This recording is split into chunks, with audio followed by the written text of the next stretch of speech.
নমস্কার বন্ধুরা, আমাদের চ্যানেলে আপনাদেরকে স্বাগত জানাই। যারা চ্যানেলটিকে প্রথমবার দেখছেন তারা অবশ্যই চ্যানেলটি সাবস্ক্রাইব করে নেবেন এবং বেল আইকনটি দাবিয়ে দেবেন যাতে চ্যানেলে দেওয়া সকল ভিডিওর প্রথম নোটিফিকেশান আপনাদের কাছে পৌঁছে যায়।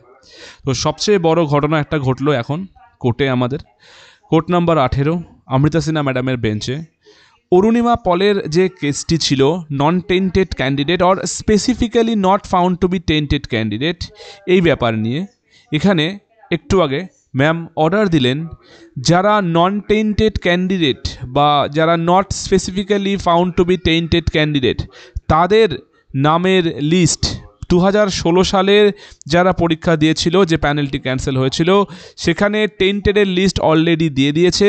এবার নন টেন্টেড যারা আছে বা not specifically found to be tainted আছে তাদের নামের লিস্ট কিন্তু কমিশনকে এবার ওয়েবসাইটে দিতে হবে। কমিশনকে স্টেপ নিতে বলা হলো, যে সমস্ত রিকোয়ারমেন্ট যাতে থাকে প্রত্যেকটা স্টেপ যেন কমিশন নেয় এবং প্রত্যেকটা ক্যান্ডিডেট যারা not specifically found to be tainted তাদের নামের লিস্টে যারা থাকবে তাদের প্রত্যেকে যেন এজ রিল্যাক্সেশন পায়, যেটা সুপ্রিম কোর্টের অর্ডারে কিন্তু বলা ছিল যে 2016 সালের প্রত্যেকটা ক্যান্ডিডেট যেন এজ রিল্যাক্সেশন পায়।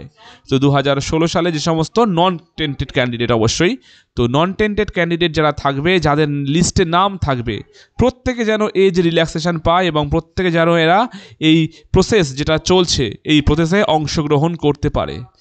8 তারিখ পর্যন্ত দরকার হলে অ্যাপ্লিকেশন এক্সটেনশনের জন্য আদেশ দিলেন অমৃতা সিনহা ম্যাম।